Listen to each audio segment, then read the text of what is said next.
సాంస్కృతిక రాజధానిగా విరాజిల్లుతున్న నగరం త్వరలో క్రీడా హబ్ గా కూడా మారబోతుందని రాజమహేంద్రవరం సిటీ ఎమ్మెల్యే ఆదిరెడ్డి శ్రీనివాస్ అన్నారు. ఖేలో ఇండియా నిధులతో రాజమండ్రి క్రీడా రాజధానికి తొలి అడుగు వేయడం జరిగిందన్నారు. ఖేలో ఇండియా పథకం కింద రాజమహేంద్రవరానికి 13.76 కోట్ల నిధులు మంజూరయ్యాయని స్థానిక పుష్కరాల రేవు వద్ద ఉన్న శ్రీకన్యా గ్రాండ్లో శుక్రవారం జరిగిన మీడియా సమావేశంలో ఆదిరెడ్డి తెలిపారు.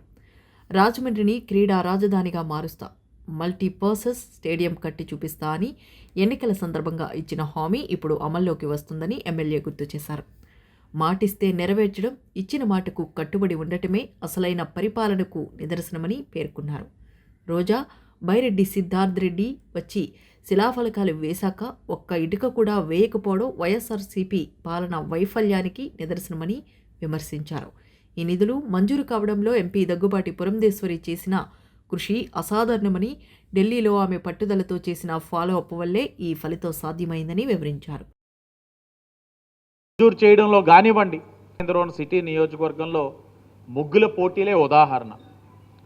అనేక ప్రాంతాల్లో ముగ్గులు వేయడంతో పాటు ఆ వేయడానికి సరదా చూపించడంతో పాటు అది చట్టపరంగా కానివ్వనండి, ఏదైతే మీ భద్రత మేమెన్ని చెప్పినా వాళ్ళు అయితే మారరు.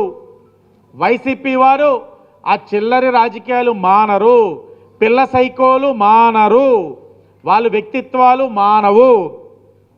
చెప్తారు పిల్ల బెత్తర రాజకీయాలు అంటారు. ఇవే వీళ్ళు మారరు, వీళ్ళ తీరు మారదు, వీళ్ళ వ్యక్తిత్వం మారదు. వీలై రాష్ట్రాన్ని నాశనం చేస్తారు. వీలై రాష్ట్రానికి పరిశ్రమలు రాకుండా అన్ని విధాలుగా కూడా పెట్టుబడిదారులను భయపెడతారు. మళ్ళా వీలే అన్ని కార్యక్రమాలు చేసి జాబ్ మేళాలు అంటారు, ఉద్యోగాలు అంటారు, అమరావతి రాజధాని అంటారు, భోగాపురం అంటారు, అన్నీ మళ్ళీ వీలే మాట్లాడతారు. ప్రజలు గమనించాలని చెప్పి వాళ్ళని తెలియచేసుకుంటూ ఈ రోజున ఒక గొప్ప రోజు మా అందరికీ, రాజమహేంద్రవరం ప్రజలకి మరవని రోజు. 2026 రాజమహేంద్రవరంలోని అనేకమైన రాజకీయ పార్టీల్లో అనేకమైన రాజకీయ ఉద్దండులు, యువతరం అందరూ కూడా కోరుకున్నది రాజమహేంద్రవరానికి ఒక మంచి మల్టీపర్పస్ ఇండోర్ స్పోర్ట్స్ కాంప్లెక్స్ అన్నది. వాళ్ళందరి యొక్క కళని ఈరోజు నెరవేర్చింది కూటమి ప్రభుత్వం.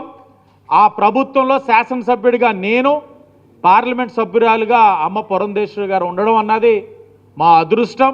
అదే కాదు, రివర్ ఫ్రంట్ కూడా ఇప్పుడు మాట్లాడతారు. చెప్పాను కదా, పిల్ల బిత్తర బ్యాచ్లు అన్నీ వచ్చేస్తాయి.